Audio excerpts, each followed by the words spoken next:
breath, no more graphs in this presentation. So, but a lot of new insights. We're going to talk about consumer demands and how the new consumer demands will define the new hospitality future coming ahead. And where are we now in the hospitality industry? I think we are on the peak of the lifestyle revolution, where in the past we built our differentiators on quality and luxury. The more that we added, the higher the rating in the star system. And then we moved on to lifestyle positioning. And that led to an explosion of brands. And if we look at, for example, Accor with 55 brands and Wyndham with 25 brands, the key challenge of the future will be how curate all those brands that they stay aligned with the differentiators of the lifestyles. Consumer demands are shifting, and how do we align all those brands to stay on top of the game and align with those lifestyles? And that's the topic of this coming session.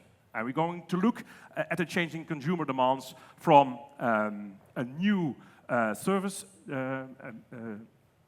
philosophy in the service economy. We're going to look at new consumer demands, and we're going to look at Generation Next.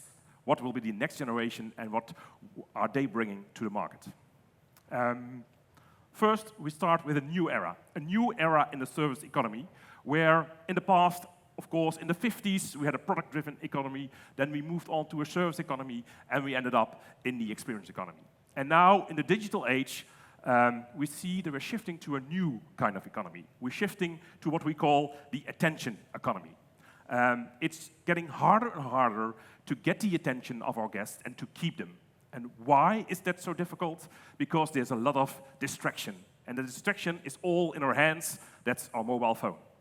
Just to illustrate how big the distraction is, we are looking at our phones at an average of 100 times per day. And that doesn't sound that much. But if you distract 8 hours of sleep, it's every 10 minutes we look at our phones. And when we pay attention in this session for an hour, we have to catch up with looking on that phone. So even more often we look at the phones than each time per 10 minutes. Second illustration, even more shocking, I think. A friend of mine is Chief Marketing Officer for McDonald's in Germany. And he said, Harold, my key role today is to make thumb-stopping content. Thumb-stopping content. Content that makes your thumb rest on your phone, stop scrolling, and really pay attention to the content that flips on your phone. How many seconds does he have to make that decision in your head to rest your thumb? Who dares? How many seconds? It's 0.03 seconds. That's how fast we digest the information on our phones and to make that decision. So distraction is everywhere. And if you take an average Gen Z person in the Western world getting a phone on their 11th year of birth, and you take the whole lifespan till the 80, they have an average screen time of 11 years. Just to imagine what it does to get and catch that attention. So we are in a battle of getting the attention, and not just the attention, but the undivided attention of our guests. And that's the first driver of change of the hospitality industry. And we move on to the new consumer demands. And when we look at the consumer demands, the most interesting part is to look from a generation perspective. Every society has been built up of different generations. These are the numbers of the Indian society, and you see already, we'll zoom into that, is that the biggest cohort of the Indian society is built up by millennials, Gen Z, and the alphas. So we are a really young society in India. And the interesting part is, if you look at generations, they have three drivers to distinct themselves from the other generations. First of all, the economy, in which kind of economy the generation grows up. Is it prosperous and booming, or is it a recession? Secondly, by the technology, and technology defines how people communicate, how they get their goods and how they get their services. And last but not least, of course, every generation reacts on the generation before. And generation is not all. What we're going to do today, this is the first time I did it, but it was nice for this invitation for the HOPE conference. Not every society is the same. And that makes that not every generation reacts the same. There are trends globally, but not every society has the same build-up. If we're looking at Europe or the Western world, it's the same for the American stats. This is the typical demographic graph of an elderly, an aging society. Normally it's a pyramid, and here you see that the biggest cohort is moving up towards the top of the pyramid, so it's an aging society. If you compare it to India, that's the classical demographic pyramid, with the biggest cohort of young people, and then a steep top at the top of your society. And that's defining how generations operate, and it will also define the consumer demands of tomorrow. So we're going to look from a European American perspective and from India's perspective towards the new consumer demands. And what are the most important dominant consumer groups for the future? That's the combination of the millennials and Gen Z. That are the two major parts in the workforce, and they have the most money to spend. It's already 44% now in 2025, or 2024, 50% in India already. Here you see the impact of the demographics, and it will move up towards 2030 to even 60% and higher in India. So it's by far the most dominant consumer group we have to cater for. And to understand the consumer demands, we have to first to understand the different generations and what they want. So first, the millennials, Gen Y. And we're going to first take a look at the technology part.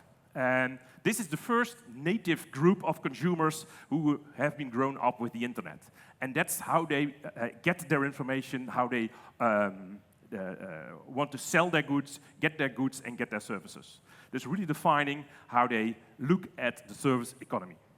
And secondly, they grew up in an economy which was booming, and that's what you see in their demands as well. It was the first generation who didn't think in or this or that. This is the generation who thinks, I want this and this. I want a good job, a good payment, a company car, and I want to work for a company which is good for sustainability as well. Not or this or that, and. And that's a big differentiator with the next generation, Gen Z. They are much more aware in balancing consumer demands with doing the good for society and sustainability. So take a look at this generation. There's a lot to tell about them. They are culturally very independent, but economically very dependent. Let's start with the first. This is the generation who grew up, the first native generation who grew up with social media. And what do social media do? Social media, especially in the first years of social media, they created micro-communities of like-minded people. They facilitated that people could get in touch with their preferences and who they are and their identity very early in life. And that's based on cultural heritage, on hobbies, on gender, on every preference you can imagine for. And that's why a lot of new groups now are very aware of who they want to be and their identity. So culturally very independent, but it's also the first generation, at least in the Western world, who will have it less from an economic perspective than their parents. Due to the steeply costs of living, which are speeding up very fast, the student loans, there's a big shift in society that the traditional contract with society, that you study hard, you start your job, you work hard, and you get rewarded from a society perspective with the economic independence to buy a house and take care of your family. We are now in a situation in the Western world where you can have a high educated, a well-paid job, your partner as well, and you cannot afford to buy a house in the city you want. And that changes the life goals of people, because it's very frustrating to run after a goal which you can't reach. So this generation has an uncertain future from an economic perspective and from an ecological perspective. And that makes them worry We grew up with a lifestyle that we could afford almost everything, and is that lifestyle still for me as well and for my children? So, if you combine Gen Y and Z, we're talking about the convenience generation. And what defines the convenience generation? First of all, the uncertain future. So the focus is not long-term, but tomorrow is now. Secondly, it's a more activistic generation because they're much more aware of the identity and who they want to be. So doing the right thing is very important for this generation. And the last, there's a battle, a fight between and versus less is more. And what you see is balancing the ideals with consumerism is a hot topic. And in that battle, offering the first sustainable option, nobody wants to live 100% sustainable, but the first option that's just a little better than the rest, that can help this generation already. And when we cater for this generation, we cater them on what we call the CHIPS DNA: convenience, health, indulgence, price, and sustainability. And let's highlight them shortly. First, and that's really a boundary condition, it's offering convenience. This is a generation who grew up with the internet, with social media, getting services easy, delivered on the doorsteps is like a first demand. And the strongest I can illustrate that with is the amount of money they spend in restaurants and ordering food in. These are figures from Europe. The boomers spent around 500 euros on average on a year on restaurants and delivery services. And if you take Gen Z, it's 5 times higher. It's above 2,000. The Indian figure I found even more interesting, that of the segment of the catering industry and restaurants, 48% of the total spendings in India is already from Gen Z. So it's a huge amount, and it's highlighting the need for convenience. Secondly, health, and that's very fascinating. In the past, health was a social activity to get around with friends and to stay healthy, but now it's a lifestyle. It's more individual. It's about eating, sporting, showing yourself. It's a big differentiator. And the health part, combined with sustainability, must be balanced, and here you see the fight between consumerism and doing the right thing. In every service concept, we have to offer indulgence because we want to make the right choice, but we want to treat ourselves as well.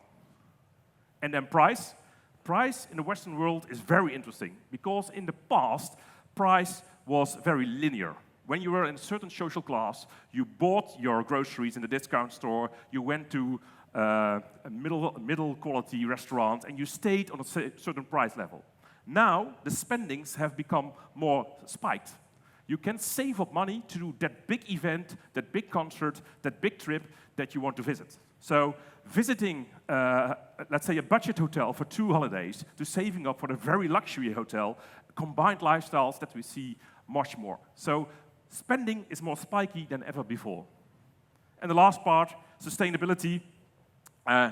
It's not about being sustainable 100%, but offering that first option to do better is a big differentiator in how we can build our lifestyle brands. Maybe still a bit abstract to highlight this, showing this with an illustration for the world of festivals. Because festivals, they offer the ultimate CHIPS DNA. First of all, in the past, you had to sleep in a small tent on a wet field with low comfort. And what we see now is you have the option for glamping with luxury tents and breakfast brought to you on your doorsteps. And you can start your day with yoga or mental health exercises. And then around 12 o'clock or 1 o'clock, when the festival really starts, of course, there is the oh, that's too fast, because then we missed the great beer. Is it coming up? No.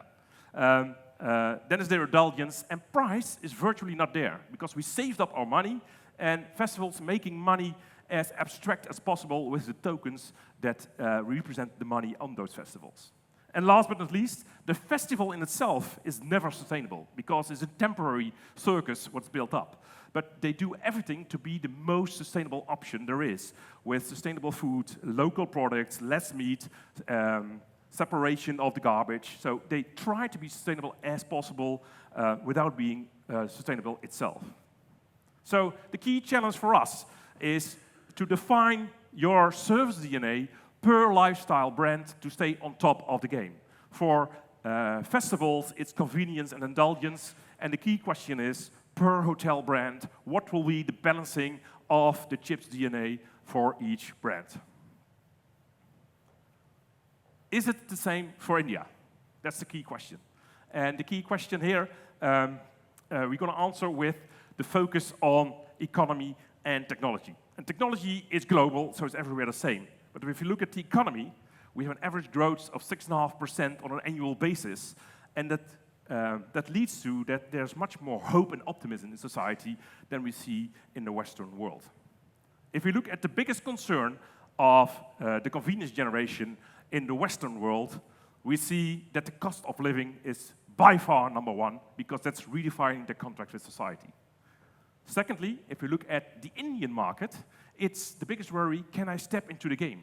Can I make myself part of the big economic boom? Can I stay relevant? So education, skills and training is their biggest concern. It's a much more positive concern than the cost of living.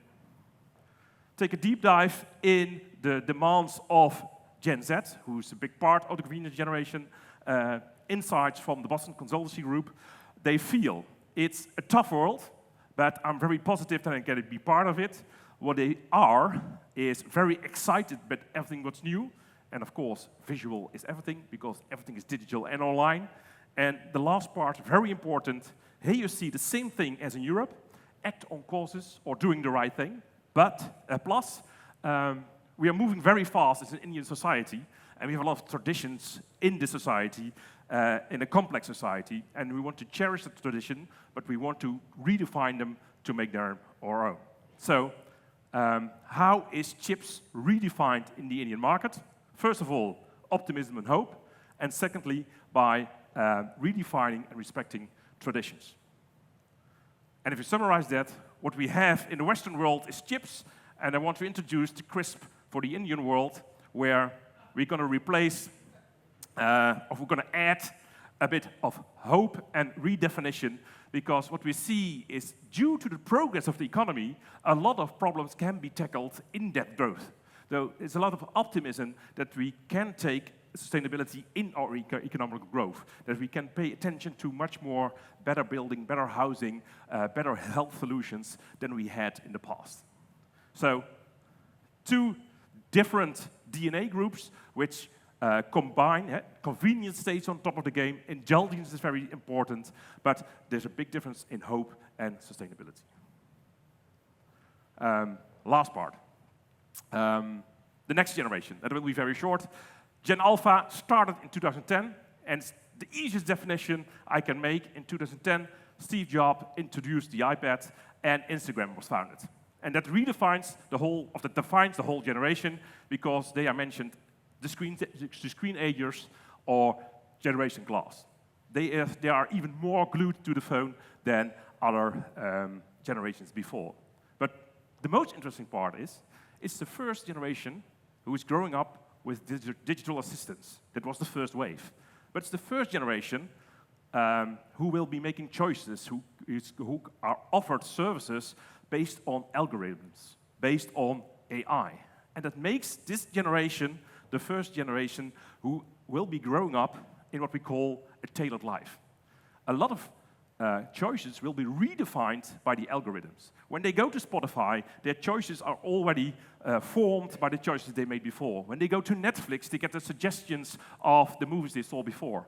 And that will be with all service deliveries. The more AI will be dominant, the more focused or targeted the offerings will be. So they're living in a tailored world, which makes them, and that's refreshing from a point of view of the other generation, fast decision makers. A lot of not relevant choices will be selected out, and it will empower them to make fast decisions. But even now, when you give an iPad or a YouTube movie to a 10-year-old, he can make a decision in like 3-4 seconds if he wants to see the whole movie or not. So visual impressions, fast decision makers, that's really what's defining this generation. And there's one important impact for this industry. Of course, everything is digital, and the first impression will be digital as well. So it must be very powerful, not only the hospitality on the floor, but also virtually and digitally. But this is the big challenge: customization and personalization. Everybody will be used to it and grown up with only the relevant choices and the option to personalize. And that's a big challenge for us as a hospitality industry. And the last but not least, they are very social and able online, but they are not so efficient and open in real life. So a good design of social space can be a differentiator as well. Long story short, 3 key takeouts for today. First, the rise of the attention economy and the fight to get the undivided attention. Secondly, design your lifestyle concept or redefine it on chips or the crisps of the Indian market. And last but not least, try to customize the services as much as possible. Thank you very much.